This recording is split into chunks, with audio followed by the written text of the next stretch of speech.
नमस्ते दोस्तों बीते कुछ दिनों से हमारे देश के चैनलों में एक जैसी खबरें चल रही हैं। कोई राजनीति की बात करता है तो कोई मुस्लिम तुष्टीकरण की बात करता है, लेकिन हम देखते हैं कि आए दिन एक खबर आम है कि हिंदू लड़कियों को किसी न किसी झूठे प्रेम जाल या कहें लव जिहाद के चक्कर में अपनी जान गंवानी पड़ रही है। कहीं हिंदू लड़कियों को सरेआम गोली मार दी जाती है तो कभी सरेआम चाकुओं से गोद दिया जाता है। ऐसी ही कुछ घटनाएं बीते दिनों दोबारा हुई।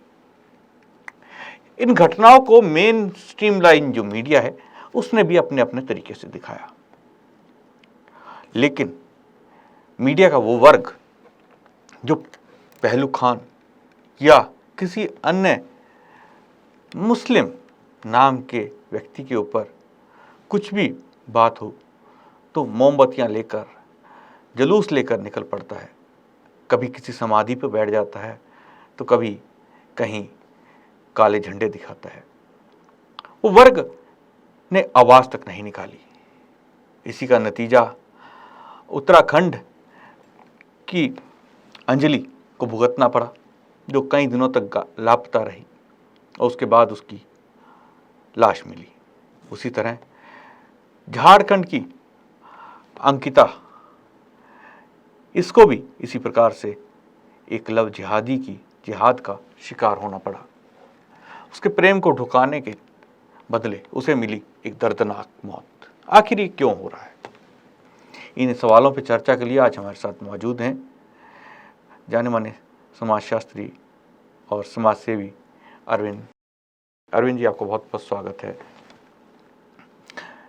अरविंद जी, हम देखते हैं कि बीते कुछ समय से हिंदू लड़कियों को लेकर काफ़ी सारे अत्याचार के मामले सामने आते हैं।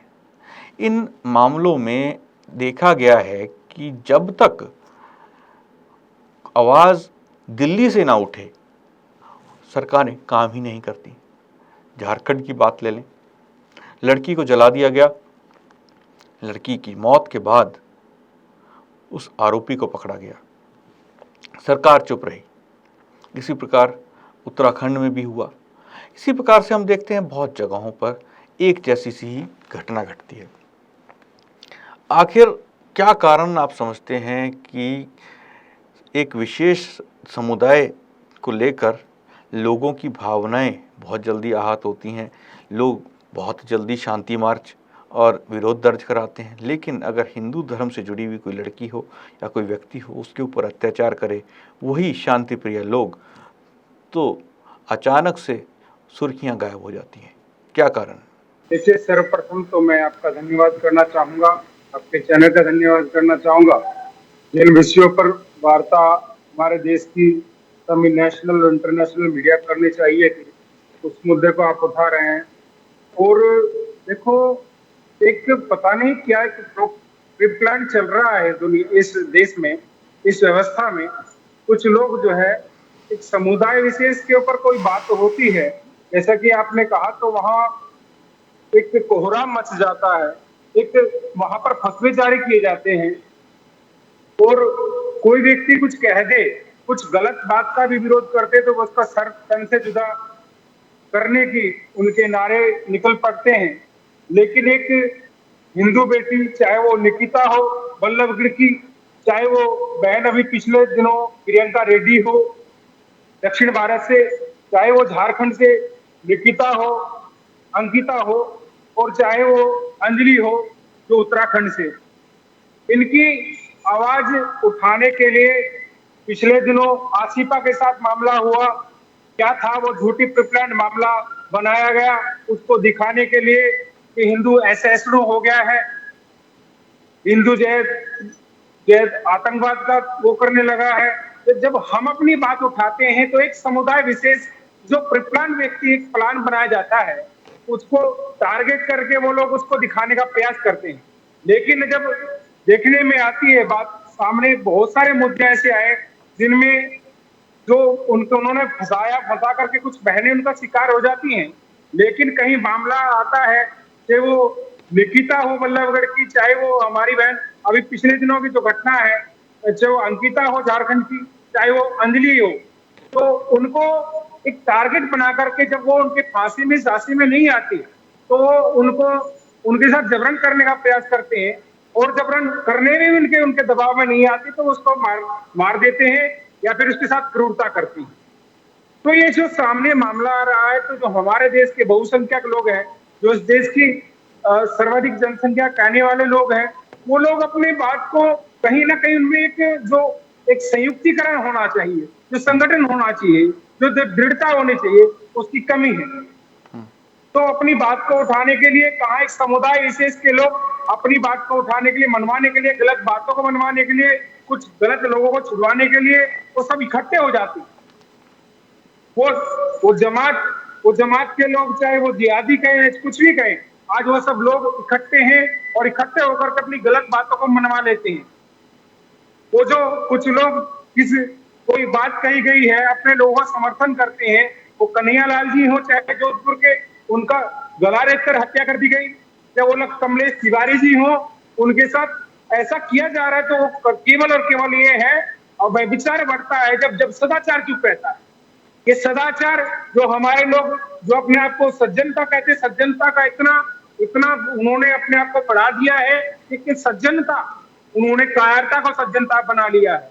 कायरता का चोला ओढ़ करके अपने आप को सज्जन कहने वाले लोग। और देखो, एक बात कहते हैं कि जो आज हो रहा है, वो आने वाले समय में यदि आज भी हम जागृत नहीं हुए, आज भी हम अपने आप को दृढ़ नहीं किया, तो ऐसी घटनाएं गली गली मोहल्ले में सुनने में मिलेगी। और मुझे तो बहुत कष्ट होता है जब एक समुदाय विशेष के लोग अपने आप को उसको दिखाने के लिए, उसको झूठी खबरों को दिखाने के लिए, झूठ को बार बार परोस करके सच साबित कर देते हैं।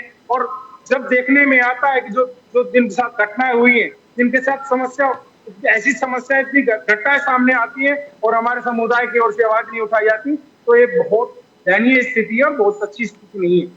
जी बिल्कुल, ये जो आपने बात और कही आज भी कि जब हमारे समुदाय की ओर से मुखर होकर आवाज़ नहीं उठाई जाती और हमारे ही समुदाय यानी हिंदू और सनातन धर्म को मानने वाले लोग अपने आप को असुरक्षित महसूस करने लगते हैं, अपने आप को ये ऐसा महसूस करते हैं कि उनकी रक्षा के लिए कोई नहीं है और वो उस आवाज़ को उठाना बंद कर देते हैं। तो इस प्रकार से घटनाएं होती हैं, क्योंकि आमतौर पर हमने देखा है कि आज लोग इस बात को लेकर, युवा भी बहुत ज़्यादा ही कॉन्शियस हैं कि जो लड़कियां हैं वो भी समझती हैं कि क्या षड्यंत्र जो है ये इस प्रकार के लोग कर रहे हैं, लव जिहाद क्या है, लव जिहाद के क्या नुकसान है। लेकिन फिर भी कोशिशें की जाती हैं। आज ये जो लड़कियों के साथ हुआ और उन्होंने उस चीज़ को लेकर आवाज़ उठाई, आवाज़ उठाने पर अपने घर में बात करी। दोनों ही केसों में ये बात हुई, जो हम उत्तराखंड के या झारखंड के केस की बात करते हैं, वहाँ पर दोनों ही जगह पर लड़कियों ने मना किया। या हम दिल्ली की निकिता की बात करते हैं, वहाँ भी यही एक तरह से चीज़ थी कि वहाँ भी उस लड़की को पता था कि ये क्या होने जा रहा है। लेकिन फिर भी ये जिहाद के नाम पर लव जिहाद जो चलाया जा रहा है, इसका एक षड्यंत्र का जो हिस्सा है, उसी के तहत इन लड़कियों को इस तरह से एक बरगलाने का प्रयास किया जाता है। झारखंड की घटना के बाद सब लोगों ने देखा कि जो अपराधी था उसके चेहरे पर एक भी शिकन नहीं था। वो बिल्कुल एकदम शांत मुस्कुराता हुआ जा रहा था, जैसे उसने कोई जंग जीत ली हो और उस जंग का वो एक तरह से विजेता हो। ये इस प्रकार के उसके चेहरे पर एकदम कोई एक शिकन नहीं था, बल्कि वो मुस्कुरा रहा था। अरविंद जी, आपसे जानना चाहेंगे, आखिर ये जो इस प्रकार के लोग हैं, ये आखिर इनकी मानसिकता क्या होती है और ये किस प्रकार से काम करते हैं, किस प्रकार से लड़कियों को फंसाने का प्रयास करते हैं, ताकि जो हमारे कार्यक्रम देखने वाली अगर कोई महिलाएं और इस तरह से कोई हों लड़कियां, तो वो भी समझ सकें कि क्या षड्यंत्र ये लोग करते हैं और इनका आखिरी टारगेट क्या होता है। देखिए, अभी जैसा कि हम बात करते हैं, सामने अभी कुछ दिनों से लव जिहाद का मामला जो आया, तो केवल लव जिहाद नहीं है। लव जिहाद के कैसे लव जिहाद है, इसी प्रकार से बहुत सारे जिहाद इस देश में चल रहे हैं, इनसे इस देश के जो बहुसंख्यक लोग हैं वो अनभिज्ञ हैं, वो जानते नहीं। पॉपुलेशन जिहाद है, लैंड जिहाद है, और इनके कई सारे ऐसे अनेकों जिहाद ये लोग चला रहे हैं। और कहीं जो है ये एक भय का वातावरण बनाना चाहते हैं। एक जो उनका पूरा केवल एक जो व्यक्ति था, शाहरुख खान नाम का व्यक्ति है, वो शाहरुख जो है वो अकेला व्यक्ति नहीं है। उस ऐसे कुछ लड़के जो होते हैं उनको टारगेट किया जाता है। उनको टारगेट करके कुछ हमारे जो लोग हैं उनको उनके अंदर एक भय उत्पन्न करने का प्रयास किया जा रहा है। एक ऐसा सिस्टम, क्योंकि अब आपने कहा जैसा कि वो व्यक्ति उसको करने बहुत जो उसने उसने जो है वो जो हादसा जो उसके साथ क्रूरता की है अंकिता के साथ, और वो व्यक्ति उसके चेहरे पे हंसी जो आपने बताया, जैसा मीडिया में भी दिखाया जा रहा है कि वो व्यक्ति हंस रहा है जैसे उसने बहुत बड़ी कोई उपलब्धि या फिर एक कोई खेल होने के बाद कोई विजेता जिसके चेहरे पे हंसी होती है, क्योंकि वो जानता है कि जो है उसे जो उसका बहुत उसके जो लोग हैं जिनके द्वारा वो प्री प्लान करके ये इस घटना को अंजाम दिया गया, वो लोग जो जो कम्युनिज्म वाले लोग हैं, जो उनके समुदाय के लोग हैं, जो जिस तरह फतवे जारी किए जाते हैं उसको कहीं ना कहीं उसको बचा लेंगे, उसको प्रोटेक्ट कर देंगे। और जो उसका टारगेट दिया गया था उसने वो टारगेट पूरा कर दिया है। जी हाँ। तो इस प्रकार के जो मामले वो बड़े ही परिप्लान तरीके से बनाए जाते हैं। बड़ा इनके पीछे बहुत सारे लोगों का दिमाग होता है। तो केवल हमें दिखने में केवल एक एक जो है शाहरुख खान नाम का व्यक्ति दिखाई दे रहा है, लेकिन ऐसे पता नहीं कितने हजारों लाखों जो है शाहरुख खान उसके पीछे खड़े हैं जो उसको सपोर्ट देने के लिए खड़े, जो उसके परिवार का सपोर्ट देने के, उसके संरक्षण की बात करते हैं। तो वो जो उसने वो टारगेट लिया था, जो उसको टारगेट प्रीप्लान रूप से दिया गया था, उस टारगेट को तो उसने पूरा कर दिया। और उसको पता है कि जो ये जो हमारा वर्तमान का संविधान है उसकी जो व्यवस्थाएं हैं, जो कानून प्रक्रिया है, उसको सजा मिलने में, जिस तरह आपने देखा वो निर्भया वाला जो मामला हुआ था उसमें 2010-11-12 की वो वार्ता रही होगी, अब जाकर के उसको इंसाफ मिला। तो उसको पता है न्याय प्रक्रिया बहुत धीमी है, तो कहीं ना कहीं तू बच जाएगा। और जी पिछले दिनों आपने देखा होगा जब वो निर्भया कांड वाले कुछ उसमें लड़का वो दिखा दिया जाता है, कहीं उसकी उम्र कम करके दिखा दी जाती है, तो बालिग था ना, ये तो नाबालिग था, गलती से हो गया। कुछ नेता लोग जो है इसको सहयोग देने के लिए सिलाई मशीनें इस प्रकार के मतलब प्रोपेगेंडा इस देश में चलाए जा रही हैं। मैं समझ में नहीं आ रहा है ये लोग इन लोगों का समाधान कठोर कानून क्यों नहीं बनाया जाता। ऐसा कठोर कानून बनाया जाए कि ऐसे लोग ऐसी ऐसी घटनाएं करना तो बहुत दूर की बात है, ऐसी वार्ता ऐसी वारदात सोचने से भी भयभीत हो जाए, ऐसी कानून व्यवस्था ऐसे कठोर कानून बनाए जाने चाहिए। जी, बिल्कुल आपने सही कहा कि हम देखते हैं कि बीते दिनों अभी सुप्रीम कोर्ट और हाई कोर्ट में बहुत सारे ऐसे केसेस आए जहां पर देखा गया कि एक वर्ग विशेष को हाईलाइट करने के लिए विदेशों से पैसा आया और कहा गया कि ये सब चीज़ें जो हैं एक वर्ग विशेष यानी इस्लामिक जो लोग हैं, जो लोग इस्लाम को मानने वाले लोग हैं, उन लोगों को दबाने के प्रयास भारत में किया गया है।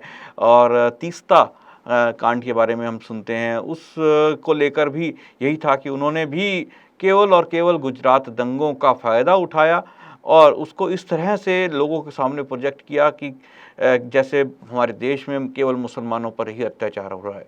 और वही लोग थे जो किसी भी मुस्लिम को लेकर, चाहे वो कोई लड़कियों के साथ किसी भी तरह की अत्याचार हो, जो कि कहीं भी हो सकता है, कोई भी कर सकता है, लेकिन उन्होंने उसको धार्मिक और जातीय रंग दे दिया। लेकिन जब किसी हिंदू लड़की के साथ ऐसा होता है, उसको इस हैवानियत से मार दिया जाता है, तेल डालकर जिंदा जला दिया जाता है, तो ऐसे जो कथित मानवाधिकार वाले संगठन हैं वो एकदम गायब हो जाते हैं, वो चुप्पी साध लेते हैं, क्योंकि उनका एजेंडा है, क्योंकि उनको पैसा नहीं मिलेगा इस चीज़ का कि वो उन लड़कियों की आवाज़ उठाएं, उनकी आवाज़ बने। वो केवल और केवल ये देखते हैं कि क्या किसी इस्लामिक व्यक्ति के ऊपर कोई अत्याचार हुआ या नहीं हुआ, कहीं किसी ने उसको कुछ कह तो नहीं दिया। ऐसा होते ही हम देखते हैं कि बहुत सारे मामलों में सरकारें ये कहती हैं कि हम उन दंगाइयों का इलाज करवाने के लिए एयर एम्बुलेंस भेज रहे हैं, इस तरह की बातें करती हैं। लेकिन इस झारखंड के मामले में तो एक तरह से हम देख सकते हैं सरकार ने कुछ पैसा देकर अपना पल्ला झाड़ लिया। सरकार से ये नहीं हो सका कि उस लड़की को कहीं दिल्ली या जैसे हायर सेंटर पे भेजा जा सकता, वहाँ जाकर उसका इलाज होता। भले ही वही सरकार एक पत्थर फेंकने वाले दंगाई को एयर एम्बुलेंस के ज़रिए दिल्ली में इलाज के लिए भेज सकती है, लेकिन एक मुस्लिम लड़के के जुनून का शिकार हुई उस लड़की को उसने नहीं भेजा और उसके परिवार को केवल कुछ लाख रुपए के चेक देकर शांत करने का प्रयास किया। ये जो चीज़ें हैं ये काफ़ी दिल दहलाने वाली और काफ़ी दुख पहुंचाने वाली हैं कि एक देश जिसका बंटवारा धर्म के नाम पर हुआ, जिसमें ये कहा गया कि पाकिस्तान में सारे ही इस्लाम को मानने वाले जितने भी मुसलमान हैं वो चले जाएंगे एक इस जिन्ना मोहम्मद अली जिन्ना के साथ, और जितने भी हिंदू और अन्य मतों के लोग हैं वो हिंदुस्तान यानी भारत में रह जाएंगे। लेकिन फिर भी आज आज़ादी के 75 साल के बाद हम देखते हैं कि आज हमारे देश के हिंदू, उसके ऊपर अत्याचार वैसे ही हो रहा है जैसे कि एक किसी योजना के तहत हमारे देश के हिंदुओं को दबाने का प्रयास किया जा रहा हो। अरविंद जी, आज आप हमारे साथ इस कार्यक्रम में जुड़े, आपने अपने पूरे बहुमूल्य विचार हमारे साथ रखे, आपका बहुत बहुत धन्यवाद। दोस्तों, कल फिर मुलाकात होगी एक नए विषय और एक नए मुद्दे के साथ। आज मुझे आज्ञा दीजिए, नमस्ते।